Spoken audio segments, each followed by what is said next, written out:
السلام عليكم ورحمة الله تعالى وبركاته. أسعد الله أوقاتكم بكل خير. إذا دائما مع وصفات أم غيث. اليوم جيتكم بوصفة رائعة للمقروط التونسي، خاصة ونحن في رمضان المبارك. نقول لكم صحة رمضانكم. إذا من اليوم ماكمش رايحين تزيدوا تشريوا هذا المقروط من الخارج. دائما كي تحبوا تاكلوا المقروط ما عليكم إلا توجدوا رواحكم وتطيبوه في البيت. إذا هنا لهذا الوصفة واش نحتاجوا هنايا السميد مع الفرينة. نوعية السميد لازم تكون نوعية متوسطة، والفرينة عادي يعني تكون فرينة خاصة بالحلويات. اذا واش رايحين نحتاجوا؟ انا رايحه نكيل بهذا الكاس، نتوما كيلوا بالكاس اللي تحبوا. ودائما نقول لكم البنات ما تروحوش تجربوا بكميات كبيره، دائما حاولوا تجربوا بكميات صغيره، واذا نجحت معكم الوصفه كبروا الكيل فقط. اذا هنا واش رايحين نحتاجوا 4 كيلات من السميد المتوسط مع كيلو وربع من الفرينه. شوفوا نوري لكم نوعيه السميد البنات اللي نخدم به هذا النوع من المقروط. شوفوا البنات مكتوب متوسط. شوفوا هنايا كيفاش يكون، شوفوا البنات كيفاش داير متوسط. هنا واش نحتاجوا 4 كيلات من هذه النوعيه. اذا نبداو على بركه الله. هذا الكيل الاول ولازم يكون ممسوح البنات، ما لازمش يكون بومبي. 1 2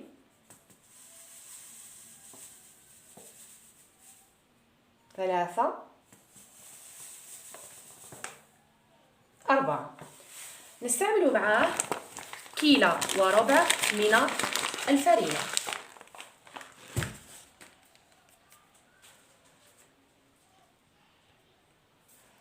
كيلو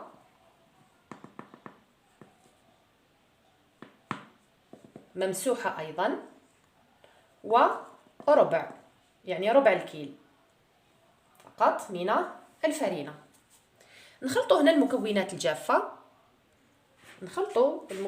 الجافة كما راكم تشوفوا حتى تداخل هذيك الفرينة مع هذاك السميد بهذه الطريقة. بعدها رايحين نضيفوا كيلو إلا ربع من الزيت، والزيت ضروري يكون دافئ.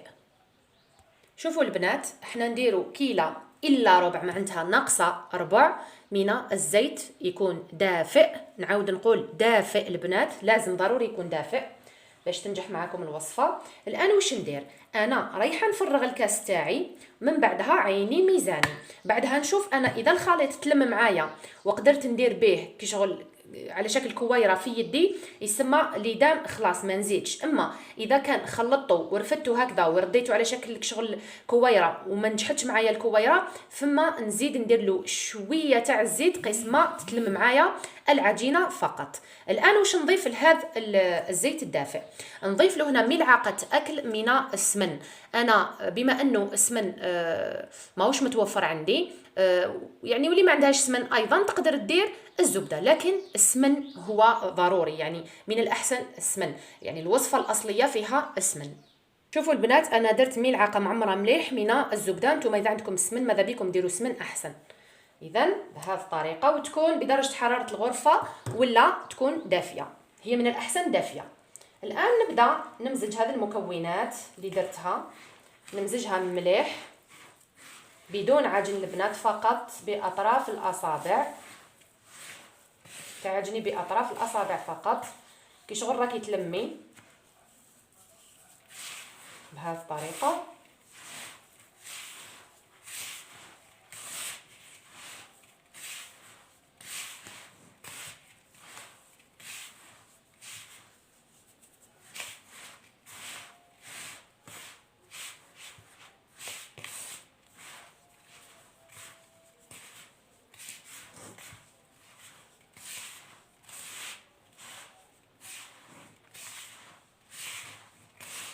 الان انا الخليط تاعي، شوفوا البنات قبل ما نروحوا للمرحله المواليه نشوفوا الان اذا يقدر العجين يتكون معنا ولا يزيد يحتاج ليدام. نشوفوا اذا يحتاج ليدام ولا خلاص. دوكا انا نخلط مليح حتى نحس بلي الدقيق تاعي تشمخ كامل بهذاك الليدام. من بعد نشوفوا نديروا تجربه ونشوفوا.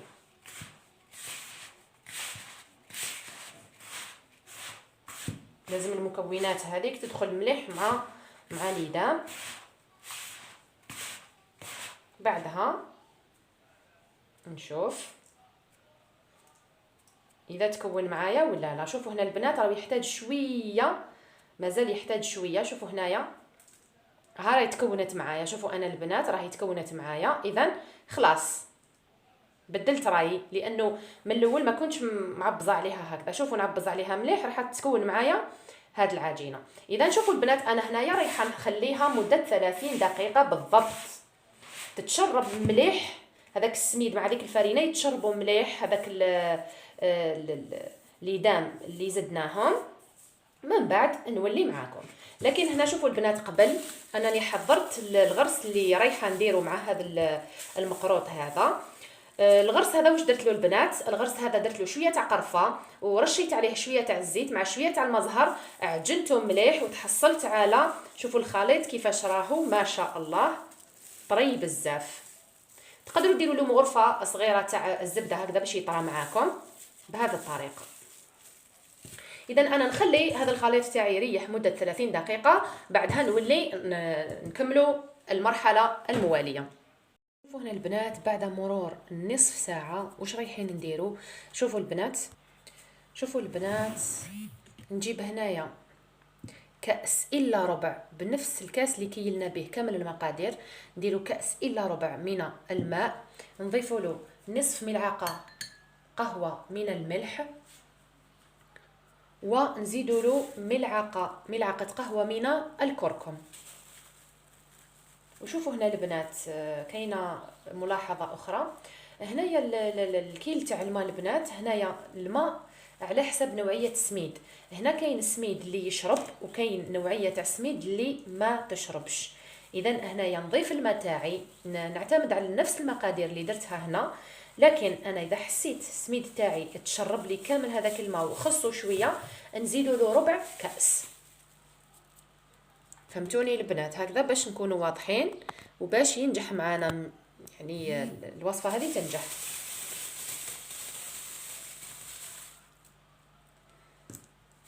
نديروا ملعقه مش مملوءه مليح من الكركم هكذا.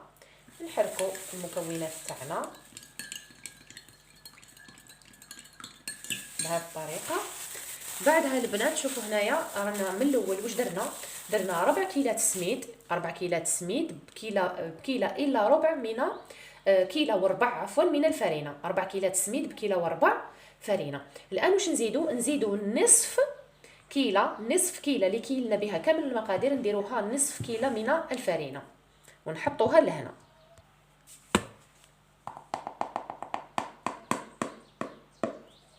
نصف فقط ونفرغوها.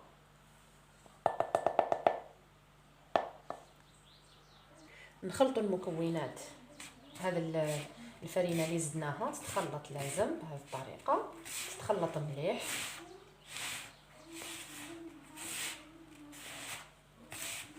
بدات هذيك الريحه تاع الزيت مع الزبده، يعني راني بدات الريحه ما شاء الله. شوفوا البنات، اذا هذا هو الخليط اللي نتحصل عليه. كي نواسي هاك الكره تبقى كما هي ما تتفتتش معانا.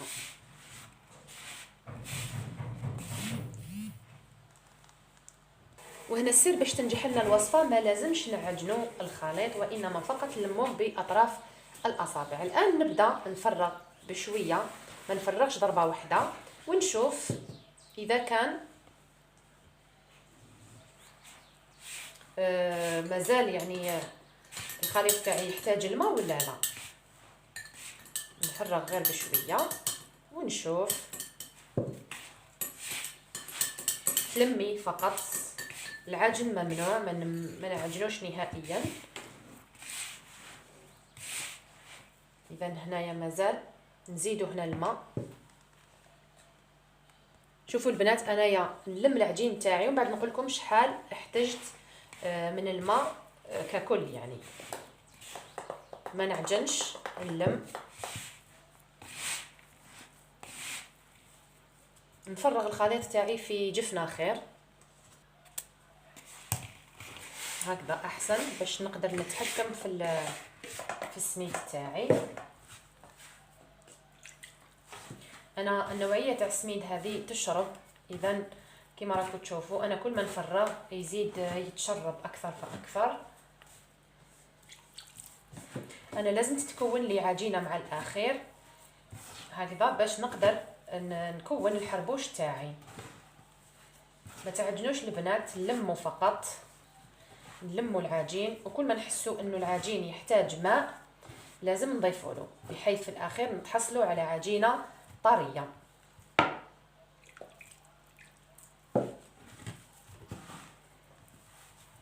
شوفوا هنا البنات، انا كل ما ندير الماء نلم العجين تاعي يتشرب، لانه السميد اللي درته مع الفرينه، خاصه الفرينه راهي تشرب لي بزاف من الماء.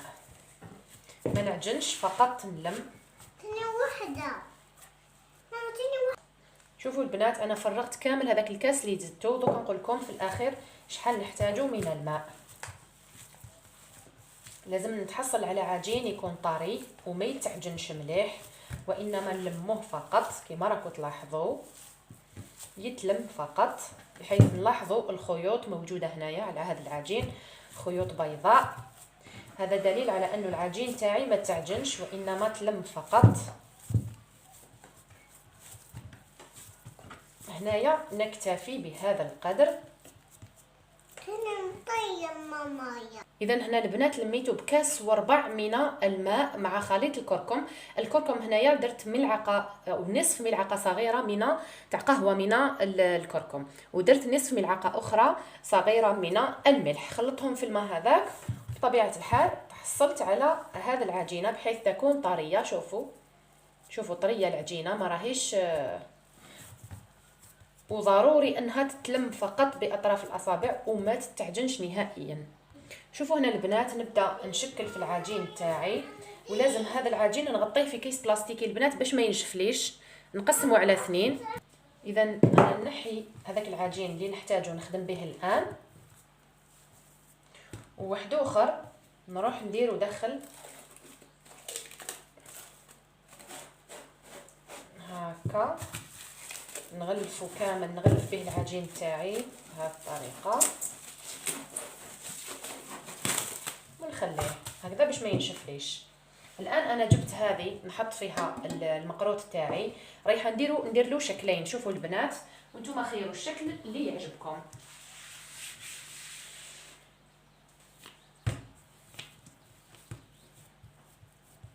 شوفوا البنات، اولا نجيب الغرس تاعي كما قلت لكم من الاول البنات، انا هذا الغرس انا اللي خدمته في الدار، كاين هذاك الواجد تلقاوه يتباع بصح المنزلي احسن. هنايا واش درت له البنات باش هكذا يقعد طري معايا؟ درت له نص كاس، نص فنجال صغير تاع زيت، فنجال تاع قهوه تاع زيت، درت له ملعقه تاع قهوه من القرفه، ودرت له ملعقه ايضا تاع ماكله من المزهر، وبديت نعجن به حتى تحصلت على هذا القوام. شوفوا البنات طري بزاف ما شاء الله.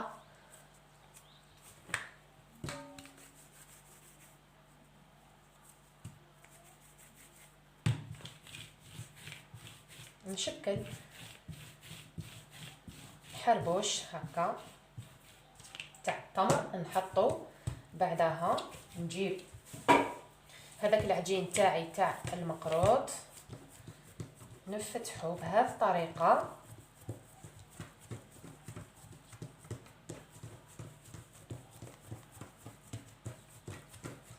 حنا علاش قلنا هذا العجين ما لازمش يتعجن؟ لانه اصلا بعد هاك رايحه تعجنيه كي تروحي تكوني به هذا المقروط. على هذه ما نحتاجوش من الاول يكون معلك مليح، باسكو يطلق ديك الفرينه تطلق العلك تاعها، وبالتالي يخرج المقروط معانا يخرج عاصي، ما يخرجش بنين ويخرج يابس، وبالتالي الوصفه مش راح تنجح معانا. بعدها نفتحه باطراف الاصابع. شوفوا غير هكذا فقط باطراف الاصابع، تفتحيه من الوسط.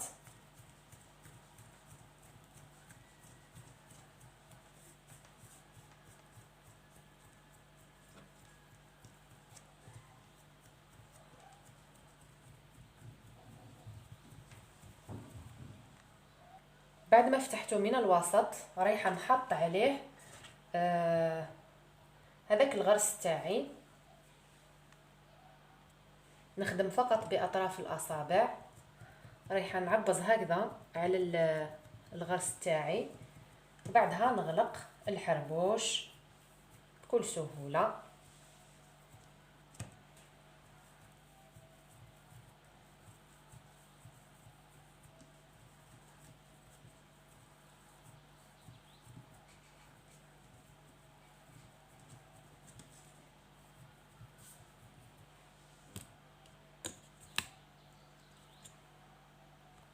شوفوا هنا البنات لازم نغلقوه مليح، ما لازمش تقعد معانا ما يقعدش معنا العجين مفتوح، لازم نغلقوه مليح، نعبزوا عليه هكذا بهذه الطريقه. بعدها تقلبيه بكل سهوله، تتحكمي فيه بطبيعه الحال، لانه هذا العجين راهو عجين طري وفي نفس الوقت متماسك. ضروري يكون طري البنات وفي نفس الوقت متماسك. وهذاك الكركم اللي درناه راح يمد لنا لون جميل لهذا المقروط بطبيعه الحال، عنده دور هذا الكركم هذا. انا نكمل نشكل هذا العجين كيما راكم تشوفوا.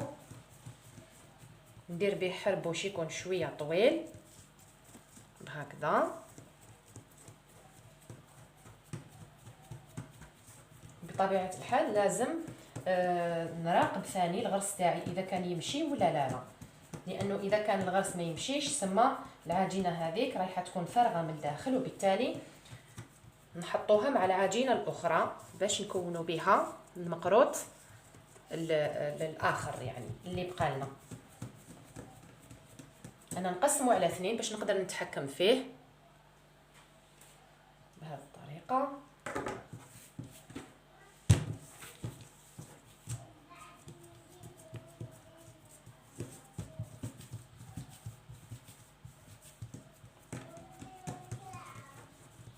لازم يكون الحربوش يكون شويه رقيق، ما يكونش خشن بزاف، لانه كما تعرفوا المقروط التونسي راهو صغير الحجم ماهوش كبير بزاف.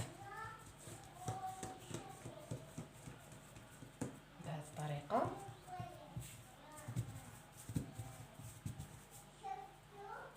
ندوروا هكا باش نتحصل على الشكل هذاك، وين كاين فراغ نحاول نغلقه بهذا الشكل. نكتفي بهذا القدر ونبداو البنات بسم الله.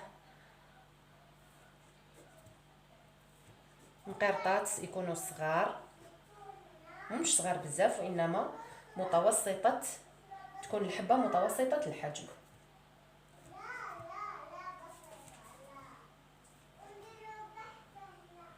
بهذه الطريقه. شوفوا هنا البنات نحاولوا نسقموا الاطراف بهذا الشكل.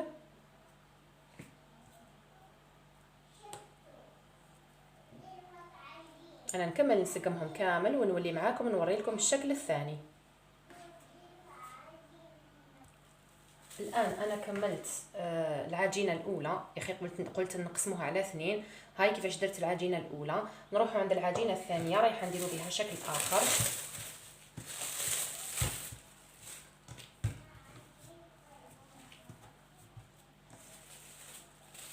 دائما نديو كميه قليله، نديو العجين بكميات قليله ونبداو نشكلوا الحربوش تاعنا.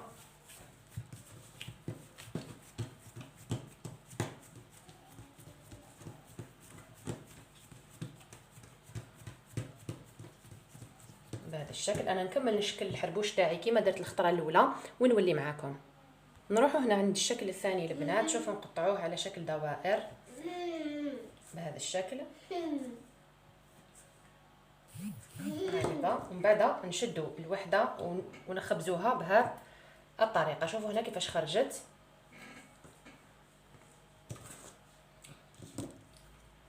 نزيدوا وحده البنات. شوفوا هاي كيفاش تخرج. هذا هو الشكل الثاني. انا نكملهم كامل ونولي معاكم.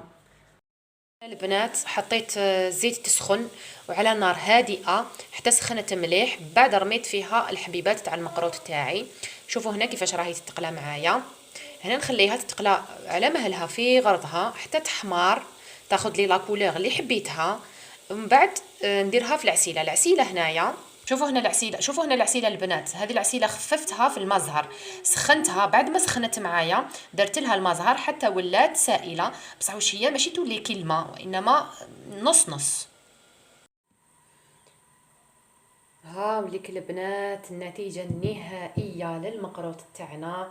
شوفوا ما شاء الله كيفاش خرج، ما شاء الله. شوفوا البنات، شوفوا الحبات تاوعنا كيفاش خرجوا، ما شاء الله. شوفوا البنات، نصائح باش ينجح لكم المقروط. اول شيء يلزم تخلي الزيت تاعك تسخن، واضح، تسخن مليح. يعني اذا حبيتي المقروط تاعك يخرج شويه كروستيون هكذا يقرمش كيما نقولوا، نقصي النار، خليه يطيب على مهله. واذا حبيتيه يخرج لك الطري زيدي النار معناتها فوق المتوسط بشويه وخليه يطيب ويدي لا كولور اللي حبيتيها. شوفي انا لا كولور اللي حبيتها هنا ما شاء الله دوغي هكا بيان دوغي، وتتحصلي على هذه النتيجه. شوفوا البنات انا نفتح معاكم وحده. شوفوا البنات على الطراوه، بسم الله. شوفوا كيفاش خرج، ما شاء الله. شوفوا البنات ما شاء الله. نتمنى انكم تجربوا الوصفه وتخليوا لي يعني تعليقاتكم على التجربه اللي. شوفوا هذه ما شاء الله تشرب العسل تاعو حتى للداخل. نقول لكم شهية طيبة. نقول لكم وصلنا لنهاية الفيديو. دمتم في رعاية الله وحفظه، والسلام عليكم ورحمة الله وبركاته.